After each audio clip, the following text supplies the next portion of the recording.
A história é uma sucessão de fatos, que às vezes não entendemos, mas tentamos dar um sentido. História é tudo que foi vivido. Histórias que não foram vividas se tornam lendas. E a força que impulsiona essas mudanças provém de poucos. E esses poucos são lembrados.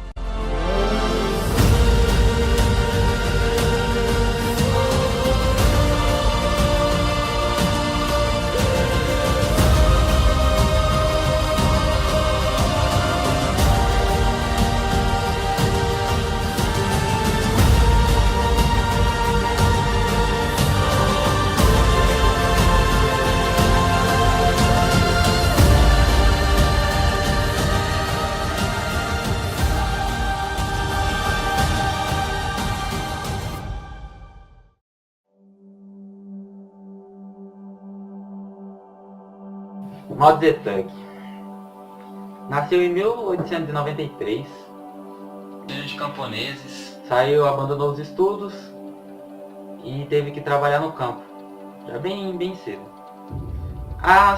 Seu plano para voltar a estudar foi casar cedo. O cara casou cedo com a sua esposa E aí ele pôde voltar a estudar. Voltando aos seus estudos, o Mao ele teve a sua vocação construída. Ele cria a sua base política, que é bem ligada ao nacionalismo. Bom, a China, de 265 a 1912, ela foi governada por dinastias. A sua economia era baseada na agricultura e o povo era miserável, explorado pelo poder, pelo governo. As pessoas passavam fome e tinham poucos direitos. Pense num país enorme, com diversos recursos naturais, uma quantidade enorme de pessoas e com uma influência do tamanho da República da Botsuana. Essa era a China de 1912.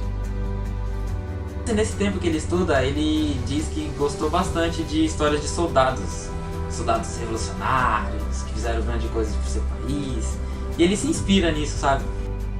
Para continuar com esse pensamento, ele entra no exército chinês. Ele passa um tempo no exército e ele constitui uma frase que é chocante. Ele diz que o poder político nasce na ponta de uma espingarda.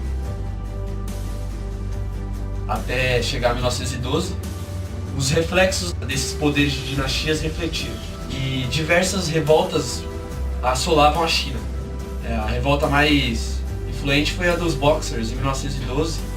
Mobilizaram diversas pessoas que lutavam artes marciais e eles tentaram invadir o Palácio Imperial, mas sem sucesso. Somando todas as revoltas da China antes da Revolução, dão 100 anos de luta. Em 1918, Mao entra na Universidade de Pequim e se junta com um dos dois principais fundadores do PC.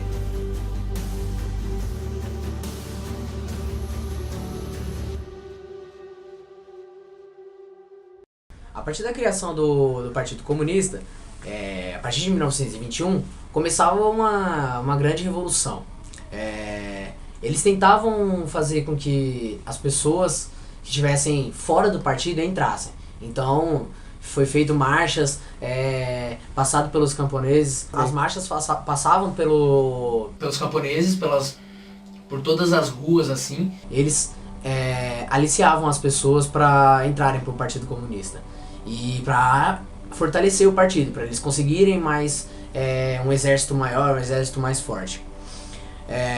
Dessa forma, ao longo do tempo, eles foram querendo aumentar o partido.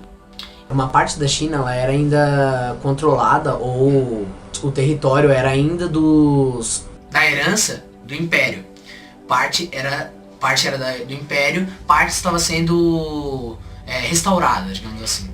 Então o Império deixou de existir a partir do momento que o Partido Comunista e o Partido Nacionalista conseguiram entrar no país e tomar todo o território. Porém, eram ideologias totalmente diferentes e uma queria mandar no país e a outra também. No dia 1º de agosto de 1927, na cidade de Nanchang, teve início um levante enorme, baseado na ideologia comunista e liderado por Mao Tse Tung. A revolta de Nanchang deu início a uma enorme guerra civil, onde de um lado você tinha o Partido Comunista da China, liderado por Mao Tse-tung, e de outro lado você tinha o Partido Nacionalista, liderado por Chiang Kai-shek. Em decorrência desses conflitos, como braço armado do partido, foi criado o Exército de Libertação Popular da China. Ambos com suas próprias ideologias e exércitos que já estavam em certo momento forte. Passado o tempo, chega a Segunda Guerra Mundial, onde o Japão tentou pegar todos os territórios da China. Então o Japão ia entrando por meio das lutas armadas, ia pelos territórios que faziam fronteira com outros países, e com algumas alianças eles conseguiram tomar alguns territórios da China. Então os dois partidos, o Partido Nacionalista e também o Partido Comunista, eles se juntaram para lutar contra o Japão. Os dois se juntaram. Eles deixaram a guerra civil de lado. Então eles lutaram contra os japoneses e conseguiram ganhar dos japoneses. Muita influência também por conta dos Estados Unidos, que teve as bombas que eles jogaram em Hiroshima e Nagasaki e acabou terminando com parte do território japonês. Dessa forma eles não tinham tanto exército mais para lutar contra a China. Então a China conseguiu pegar o seu território novamente. Com a chegada da Segunda Guerra Mundial e a entrada do Japão no início da Guerra Sino-Japonesa, essas forças elas tiveram que se juntar para combater o inimigo. Então, de 1937 a 1945, os nacionalistas e os comunistas lutaram juntos contra os japoneses. Só que as escaramuças entre esses dois partidos eram muito frequentes. E isso explica também o fato de o Japão conseguir conquistar vastas áreas de terras em um curto período de tempo na China. Em 1945, quando se deu o fim da Segunda Guerra Mundial e o Japão desocupou a China, novamente o Partido Comunista e o Nacionalista se confrontaram.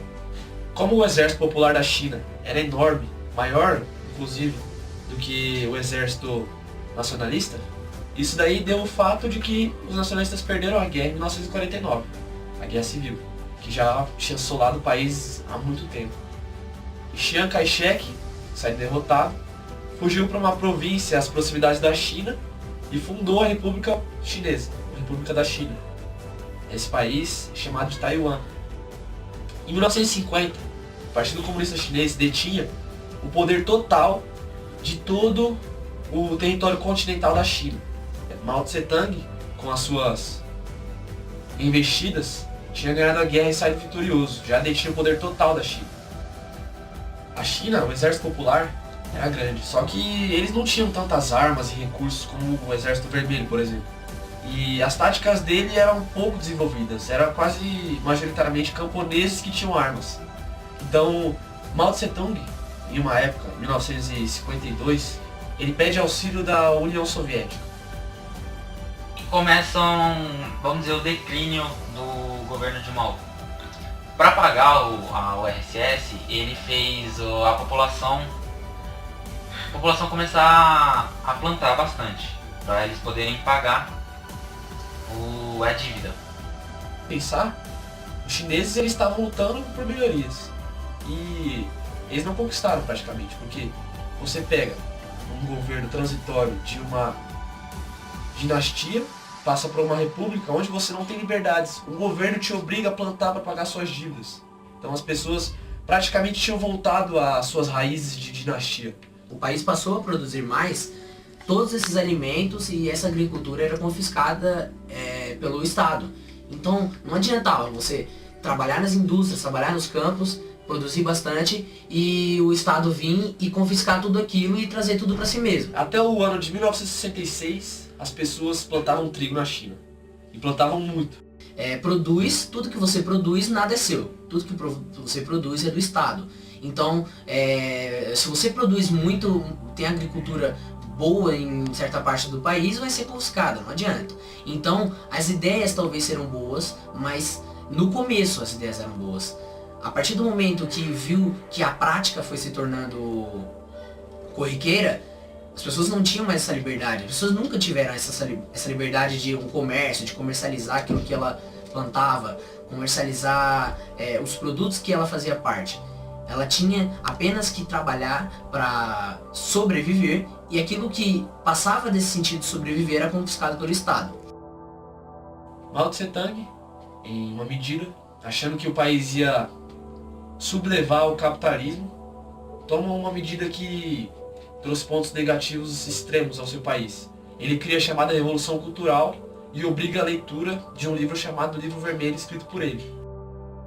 Eles foram partindo disso, que era o projeto principal do Partido Comunista, para que criasse uma hegemonia de pensamento no partido inteiro e no país inteiro, para que eles conseguissem fazer as ideias socialistas comunistas. Na teoria, eles voltavam a uma revolução cultural que promovida na Itália a partir de ideias do Gramsci. Então eles queriam tomar as escolas, tomar as pessoas, que as pessoas virassem socialistas sem elas mesmas saberem. Sem se darem conta, são comunistas. São comunistas. E, inclusive, em 1981, 5 anos após a duração da Revolução Cultural, o próprio Partido Comunista repudia isso, porque trouxe coisas horríveis para a China. Isso resultou em um retrocesso militar, educacional, econômico, e foi péssimo para a China, essa Revolução Cultural de Mao Tse Tung. Alguns dos militantes contra o governo que começou a estudar mais, rever o que Mao estava fazendo, começa a questionar as suas ideias. E aí começa o primeiro ataque contra Mao. Logo, o Estado tinha poder de tudo. Nada estava acima do Estado, né, nesse sentido. Um cara que começou o seu governo com carisma, a aceitação da população, que viu que as ideias dele eram magníficas, começou a arregaçar como se fosse outra pessoa. Golpe, praticamente, um golpe do Estado, porque eles faziam isso para ver quais seriam as pessoas que iriam criticar o partido.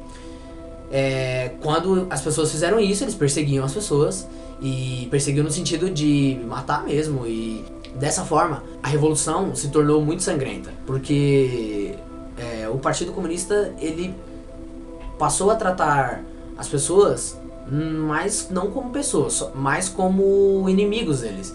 Então todo mundo que pensava diferente, eles não tava nem aí e ia pra cima pra querer realmente e matavam as pessoas.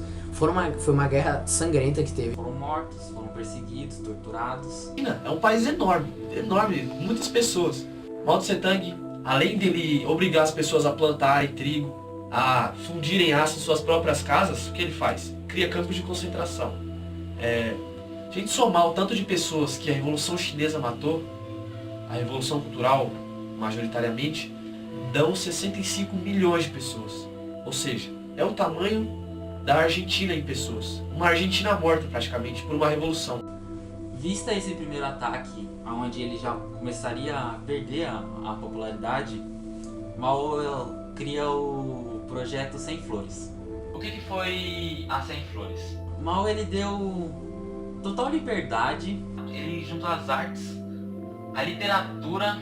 E assim, ele, com essa liberdade toda que ele criou, ele incentivava os pesquisadores, a população em geral, a investigar sobre tudo. Nessas investigações, como eles teriam total liberdade para fazer o que quisessem, começaram mais ainda os confrontos contra Mao. Que aí perceberam que ele estava fazendo os contratos da OSS eram mascarados, tinham problemas, ele estava usando o tema bem geral, ele estava fazendo uma bela de uma cagada. A Sem Flores ele usou como a sua base para descobrir quem seriam os contras. E foi aí que Mao começou a diferenciar, aquele cara ele tá me criticando, vamos dar um corretivo neles, vamos parar aquele cara ali é contra mim. E começou a toda a bagunça, todo o problema de Mao. Mao começou a botar medo na China. Então todos aqueles que fossem contra ele provavelmente seriam mortos, independente de ser comunista ou não, de ser socialista ou não. Se você não concorda com a ideia do partido, você não serve para o partido, não serve para o país. Então você seria exilado ou seria passado, ou seria morto mesmo, assim. Foi aí que Mao foi considerado um dos maiores assassinos da história. Nessa revolução foram só 65 milhões de pessoas, com a população da China. Vamos dizer que praticamente uma Argentina toda foi morta. Você não pode nem pensar que o seu governo era ruim, que aquilo era um ato de traição, você tinha que ser morto, tinha que ser torturado, sua família ia pagar. Mao morre em 76 e ele deixa o seu legado até hoje de um dos maiores assassinos da história. Ele é conhecido como um dos maiores assassinos da história. E a gente vê praticamente a Revolução Chinesa manchada de sangue. A história, ela é uma sucessão de fatos. Fatos que aconteceram, não fatos idealizados. Então, quando você tem que falar de história, você não tem que falar o que você acha, e sim o que aconteceu. Então, vamos falar da verdade. A verdade tem que ser dita. Mao matou pessoas. Como você pode apoiar uma pessoa que no intento de uma revolução, no intento de uma mudança do seu próprio país, mata 65 milhões?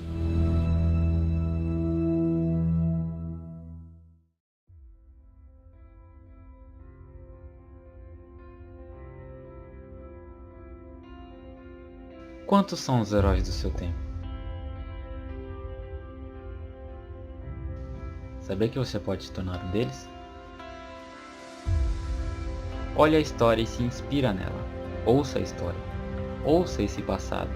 Essas pessoas que já não estão mais entre nós. Investigue a vida daqueles que te inspiram. Estude seus feitos e decências. Não acredite em falsos heróis. Faça a carga de seu tempo.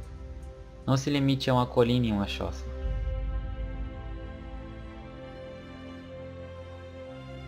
Você tem capacidade para mudar todo mundo ao seu redor.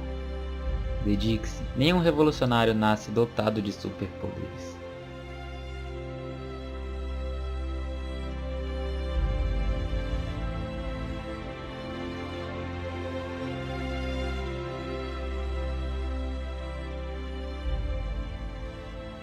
Seja o herói de seu tempo, o revolucionário. Faça da história o seu nome.